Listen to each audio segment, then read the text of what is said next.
I'm JR. I play in, Less Than Jake, yeah. How long have you been with the band for? 8 years. 8 long years. I play saxophone. I started playing piano when I was 6. I started playing clarinet when I was 9. Saxophone when I was 13. Went to Berklee College of Music. Graduated with a degree in music education. And I've probably recorded a dozen records. Written with a bunch of different bands. Toured for 16 years. I guess I can consider myself a professional musician now, in comparison to years past.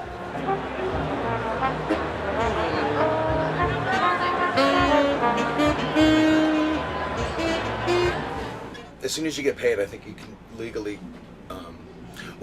I guess you have to get taxes taken out of you getting paid. And then when you start paying taxes because you play music and that's how you get paid, then I guess you're considered a professional musician. But there's plenty of professional musicians that get paid under the table and they're still musicians, you know what I mean? So that's, I guess that's what would be considered professional. I guess that's what I write on my tax return when they say occupation, musician, or entertainment. That's the other one that I love. And then they take most of your money. Show business, yeah, and then they take all your money. What brought you to Less Than Jake? What other bands were you with, and then how did you come in? I was in a band called Spring Heel Jack for a while, and that was about 5 years, and then prior to that I was in another band, just high school stuff, you know, and I had quit my band and I was in my last semester in college, and Vinnie called me and he said, hey, our sax player left, do you want to come and try out? And I was hesitant, but made the right decision, I guess, in the long run, because here I am sitting here talking to you. So that was basically how it happened. Just learned a bunch of songs. And Bob's your uncle. Here I am. Yeah! Oh my God! When he called, he was like, "Oh, you should learn some songs." And I said, "Well, I don't own any Less Than Jake CDs." He's like, "Oh, well, I'll send them to you." And so he sent me 4 CDs, and he put a note in there. And they were just about to go to Europe for 5 weeks or something. He's like, here's the CDs, learn some tunes, Vinnie. That was it. And there was just 4 CDs. There was no set list or anything like that. It was just learn these songs. So I sat around for about a month and learned 80 songs, and as well as I could, because a lot of times you couldn't hear the horns and the bottom, you know, the mix, because it's all crappy and shit. And just learned the songs as well as I could, you know. That's really about all it was. Went in there and knew the songs, and they were like, "Cool, you want to go on tour?" Yeah, all right, here I am. That's it.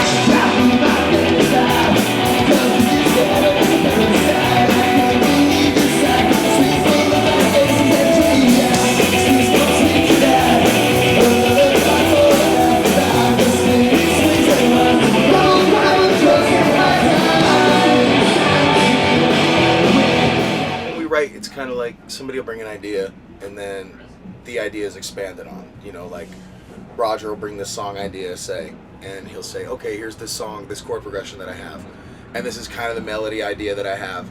So he'll bounce around it a little bit, and Vinnie will come up with some lyrics. Vinnie writes the lyrics, Roger starts bouncing around with the melody a little bit. Maybe myself or Buddy gets a horn idea, Chris gets a guitar lead idea, and it just kind of builds off of that, you know. Sometimes I'll bring in a song form idea, and then Roger will mess with it, or Chris will bring in a song idea, and Roger will mess with it, or Roger will bring in, you know what I mean? It's very cooperative. The sum is equal to all of its parts, I think, in Less Than Jake, which is cool, you know. That's probably the best part about being in the band, you know. So. Do you ever get to write music on the road, or is it mostly? Yeah, I mean, you know, you write songs or ideas or whatever, but it's not. You don't really get to formulate it more. You don't get to spread it out. You know what I mean? It's kind of like when you're on tour, you're in a smaller space, and you can't really spread out and you can't pull your rehearse. out. Yeah, I mean, you can't really. We can't really rehearse. I'm yawning. Can't rehearse like we do back in Florida, you know, in our rehearsal space or whatever. So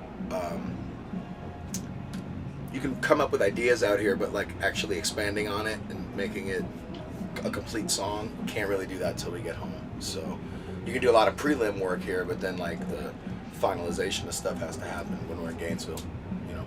And speaking of Gainesville, your new album is basically, I guess, a trip back home, kind of. Can you explain? Yeah, I mean, album? I kind of call it's full circle, you know.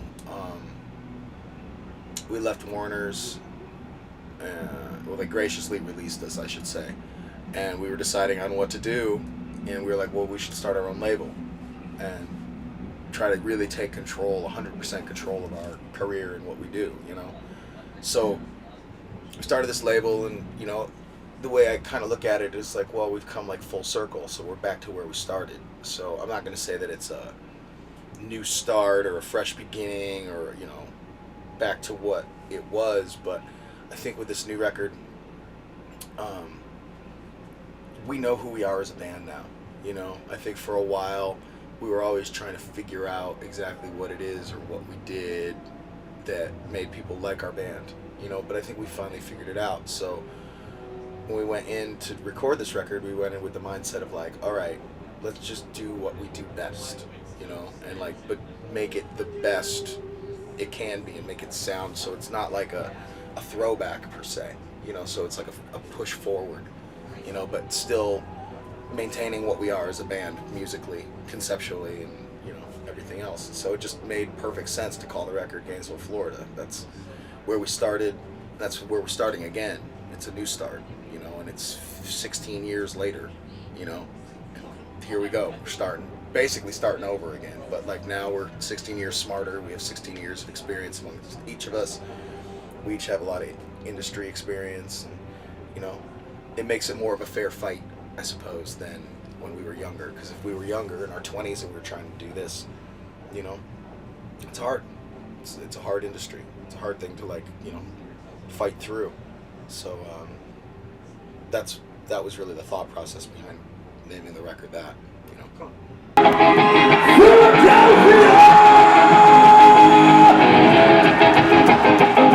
your hands in the air!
There's no expectations. It's just kind of like, oh, you're a new band, and you write these songs. People either like them or they don't like them, you know. With a band that's been around for 16 years, there's already a label, a tag, and expectations, you know. So if you don't live up to those expectations, I suppose, or whatever expectations that your fans put on you, then they get bummed and they react, you know, because they feel like it's that they own a part of us, and they do. You know what I mean? Like, they're the reason that we're able to do what we do and live on this bus and go on tour, and, you know, people still care that we're still valid. You know, we're not expired. We don't have an expiration date on it, you know. So, you know, with that said, it's like, it's a blessing and a curse for sure, because, you know, it's awesome because we already have all these fans and we sold these records and people know that we're a band and blah blah, but then there's always this crazy expectation that's put on you. I mean, we put that expectation, I guess, on each other, you know, to like do the best thing that we possibly can. And, you know, even if the five of us think it's the best thing ever, when we put it out, sometimes people don't feel the same way, you know. So that's okay. Because every time somebody's like, well, aren't you writing more stuff like Hello Rockview? I'm like, man, you can go listen to that record anytime you want. It's right there. You can go buy it, download it. Fuck it. It's there, you know.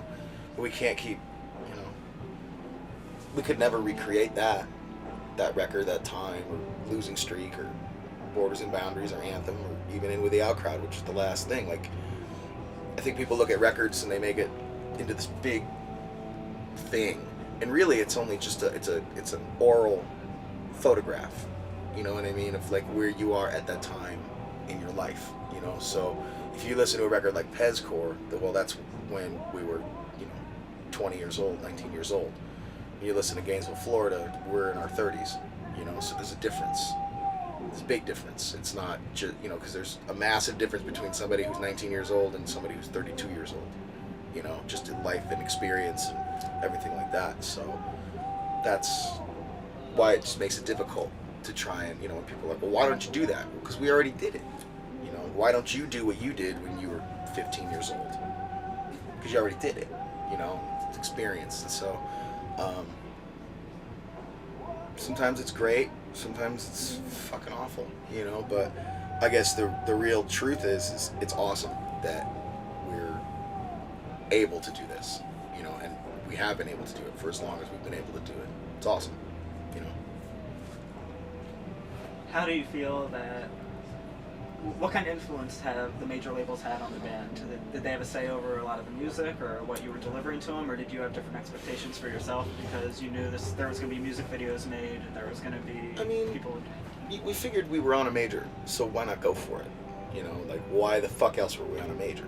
You know, it's like they give us money to do things like get us on radio and MTV and stuff like that. So, but again, when the guys are signing the checks, the guys who sign the checks are able to say what they want, and they can tell you, and they will try and influence you to do the things that they want to do in order to achieve a hit, you know. And like, that's the tough part, you know, because like ultimately the decisions are ours and we do what we want, you know. But sometimes they would, you know, pull the trump card and say, well, if you don't do this, we won't do this. And we always wanted what's best for our band. We always wanted the shot, and when the shot was available, there were opportunities available, we didn't want to shoot those opportunities down, you know, like. But then again, sometimes when you make decisions, they're not always the right decisions. But if you're not failing, you're not trying. So I don't really look at anything as a failure. I just look at it as a botched experiment, you know. So yeah, there were times that the label said, hey, we think you should do this, or we would like you to do this, you know, and it put us in a corner. But all decisions that were made by us. So I'm not going to sit here and say that, you know, blame it on somebody else. Like, we are our band. We have always done what we do, and we make our own decisions. So, you know, it's do I regret them? No. Because there's a lot of cool experiences that happened because of what we did, you know. Would I have changed things? Maybe. You know, maybe a couple things here and there, but like I said, we're still here, so just got to account for something, I suppose. You know. What kept you guys in Florida? Why didn't you guys pack up and go to LA? I mean, we always stayed in Gainesville. We went to LA to record. That was it. That's where the record company is. That's where the producers are. That's where they want you to go, so they can come and watch and make sure that you're not. So you're doing what they want you to do, you know. So I guess it wasn't really a decision. It was just kind of where they wanted to go. They wanted us to go. For this last record, we recorded it in Chicago, which was way better of an experience. You know, It was freezing cold, snowed a bunch, and like, you know, kind of just trapped us in the studio and made us like work, you know, because it was too fucking cold to go anywhere. So, did you work with any producers on yeah, this we album? worked with Matt Allison. Is his name. He's done, did a bunch of stuff early for like Alkaline Trio. He's recorded a bunch of punk rock bands like Teenage Bottle Rocket, a lot of Chicago-based bands. I know he worked with this band Smoker Fire. It's on Fat Records, you know, and that was really the record that kind of was like, oh, this guy makes really good sounding records, and we felt we needed somebody that, you know, we felt we could produce our band, you know, to the point where we could write the songs and this is a good song, but we felt we needed somebody that could, you know, because Roger's really awesome, like as a producer and like an engineer and stuff, but we felt we needed that person to, you know, get the good sounds, press the buttons, make sure everything sounded good, like another ear, just to make sure everything was cool. And Matt Allison is like, as like the Brian Wilson of punk rock, man. He's just really fucking cool and really sweet dude to work with, and worked so hard on the record. Like, I don't think he slept for a month and a half, to be honest with you. So it's cool to have somebody that has that same kind of work ethic working with us. Sweet, you know. Do you feel, I guess your fans have aged over 16 years? And Yes. Do you find that people are still finding out about you 16 years later? And did you write this album for people in their 20s and 30s now, because you guys are a little bit older, rather than for teenage angst? No, we just wrote a record. I don't think we write records specifically for anybody except for us. You know, and I think that's kind of a selfish thing to say, but in reality, like, if we don't like the song, then we're not going to work on it, you know? If it sucks, we know it sucks. So if somebody thinks it sucks, then okay, well, that sucks, and you better work on it more so it doesn't suck, you know? And we all kind of know each other well enough now, and there's no real, there's egos, you know, we all have them, but there's no real fight anymore. You know, it's just like we kind of trust in each other and each other's agreements and opinions. So if we're in the studio and Roger's doing something and I think it's horrible, you know, I don't try to tiptoe around it. I just go, dude, that sucks. You know, he'll be like, well, why do you say that? Because it sucks, and I don't want you to have any gray area for you to think that I think that it's good at all, you know. And he'd do the same thing to me, you know, if I was playing something on the horn and he's like, dude, that sucks. And it's better that way sometimes, you know, like, everybody, we've come to the point where we know we're not hurting each other's feelings, and it's not about individuals, it's about the song, and it's about the record, and that is the most important thing, not our individual feelings or if they're hurt or whatever. And, you know, sometimes you get arguments, but you talk it out, you know, or at least you try to talk it out, and that's important. You have to be honest with each other. It's like any other relationship, you know, and that's why so many bands break up, because they just can't talk to each other, you know, because they're afraid how the other person's gonna react, or how they're gonna feel, or yeah, you know, if there's a problem, there's gonna be some negative things that go along with it, but just say it. Don't hold on to it, because that's when it just explodes, you know, and I've seen it happen more times than not, where it just explodes, and then it's over, and then great bands become shitty side projects. It's true. This is a fair request, and I promise I will not judge any person only as a teenager. But you will constantly remind yourself that some of my generation judges people by their race, their belief, or the color of their skin, and that this is no more right than saying all teenagers are drunken dope addicts or blues sniffers.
5 years from now? I don't know. Hopefully we'll still be on tour. You know, hopefully hopefully our backs won't hurt anymore. We'll see. You know, I don't, the future is in our hands, I suppose, and that's kind of scary, but it's also kind of liberating in the same token. You know, we'll see what happens. You know, hopefully we'll still be here and still having fun. You know, that'd be the best, because then it would be 20 years we've been a band. You know, and it's good. That'd be sweet. Do you ever see yourself as the Rolling Stones, playing years? You know, I never did until Roger said it the other day when we were in the rehearsal space. He's like, I want to be the fucking Rolling Stones, man. And I was just like, oh boy. You know what I mean? Like, I don't know if I could goose step across the stage like Mick Jagger at 60 years old, you know. But I respect the shit out of him that he does it, you know. We'll see. You know, we'll see how it, because if those other 4 dudes want to go on tour, well, I'll go on tour. I'm not going to be the one to say, nah, I'll stay home. You know, like, oh, fuck it. What else do I got to do? It's all I've done for half my life, so makes sense, I suppose. You know, we'll see. Anything else you want to say? Or? Yeah, go buy our new record, Gainesville, Florida. Actually, you can download it if you want. Most bands, they wouldn't tell you that.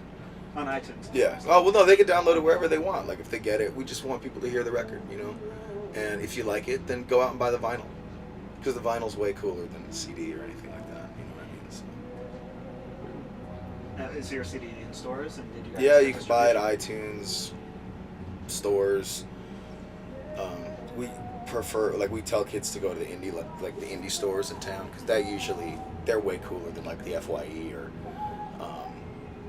Best Buy or wherever else you go to purchase CDs and stuff. No more Tower Records. Yeah, it kind of sucks, you know. So that's why we're like, support like your independent record stores, because those record stores are way cooler than like FYE or anything like that, because they just have more selection of music and they have more stuff that you want.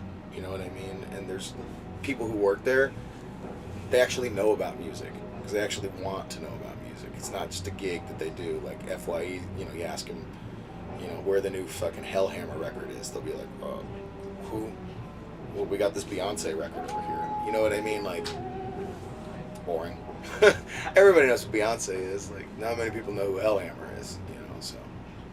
How has the record industry changed, influenced you guys? Because I think, I guess with all the labels and everything, they're going under and losing money. Yeah, I mean, it's because they spend stupidly, you know. I mean, what they do is, like, especially when they're trying to break a new band, they do this thing that I refer to as blanket marketing. And they just basically take it and throw it up on every website, buy banner space on every website that they think that gets more than like 1 million, you know, individual hits a day. And they put it there, and then they spend a bunch of money on print ad press, which doesn't sell any records, you know. The landscape has changed so much in 15 years. It's crazy, and it's going to be crazy to see where it goes next. I don't think the majors will ever go anywhere. I think you'll see a bunch of indies folding or selling to majors, you know, and it'll end up just being a couple major labels with a bunch of imprints on it. And, you know, really the music industry is the only industry that you can have a 90% failure rate and it still be considered a successful year. It's always been like that, you know. And I also think that they got a bunch of old dudes that are running these labels that think they know how to change it. Well, it was a different time, you know, and it's going to take somebody that's young and smart and realizes what the internet's all about and realizes its full potential and how you're going to make money off of it. Because nowadays, like, if you're a young band and you get signed to a deal, it's multi-records. They ask for a percentage of your merchandise. They ask for a percentage of your touring money. They ask for a percentage of everything, basically. You're publishing, and they're called 360 deals. It's all encompassing. And that's in perpetuity, like forever. You know, and that's just fucked up. That's fucked up. Because here you have some bands that are kids. You know, they're little kids, 19, 17, some of them, you know, and they see the stars, man, and they just want to sign a piece of paper because they want that shot. You know, and then by the time they're 22, they're the most jaded individuals you'd ever met in your life. And it sucks. It sucks. It ruins kids. It ruins music. And it's fucking dog eat dog. you know. So my only advice, I guess, would be don't trust anybody, and read some books, do some research, you know what you're signing, know what a mechanical is. That's the most important thing. Know what a mechanical is, know how many records you're signing for. If it says anything in there about merch or touring, and it's from a label that isn't Warner Brothers or Universal or something like that, like I would highly suggest you look at something else or get your attorney to take that out of your contract, because it's like I said, it's real shitty right now, real shitty. So eventually though, the dust is gonna settle and things are gonna reestablish, and it's gonna be a whole new thing. And when that happens, you're gonna just see people scrambling, especially like in the majors. They're gonna start scrambling because they just don't know. Nobody knows, you know. And anybody that says they know, they're lying, straight up. You know, I don't know what the future holds music, but I just hope that it doesn't involve ripping off the artists that are making the music even more, you know, because that's always what it ends up being. So. Do you think bands should concentrate more on performing live and yeah, to audiences? Absolutely. Band right now, you don't need a label. You don't need a manager. You don't even need a booking agent, really. I mean, a booking agent is probably the most important thing you can have at some point, but you really don't even need it. You can do it all yourself. MySpace is an incredible invention. Pure Volume is an incredible thing. You can go, you can book your own tours, play with other bands, promote yourself. Not only just like in the country, like all over the world. They didn't have, like when we started as a band, like the internet was a new invention and nobody ever thought would do anything, you know? And now it's like the leading marketing tool for everything. Like bands get signed based on how many MySpace plays they have, not how many kids they draw to a show. That's fucked up. That's fucked up. Because I can see a band that has 1 million MySpace plays, but you go and you see them play in their hometown and there's 30 people there. Sad. And then if they suck, that's even sadder. So yeah, bands should concentrate on their live show, because there's really not that much more. Any monkey can go into a studio with Pro Tools these days and make a good sounding record, for real. Like the loss of musicianship is just gross, you know. And like I've spent my whole life trying to perfect my craft, you know. And then I see these little bastards in fucking symmetrical haircuts and tight pants running around, fucking spinning guitars, and it's style over substance, you know. And not that my band's the most thought-provoking band in the world, but at least we fucking know how to play our instruments, you know. And I think that's lost. A lot of that is lost, and because they just want to be famous. They don't care about the music. They're just going to write something that sounds like everything else. They don't want to write something that sounds like themselves or sounds original. They're afraid. So eventually all the garbage will wash away, and maybe there'll be something better. Hopefully there's some kids in a garage right now, like all the kids that are playing out here today, and they're jamming and they're writing something fucking just mind-blowing. And in a couple of years they'll just come in and blow everybody away. But until then, I'll just patiently listen to fucking the Beach Boys or something, you know, something cool. Old Metallica. Sweet.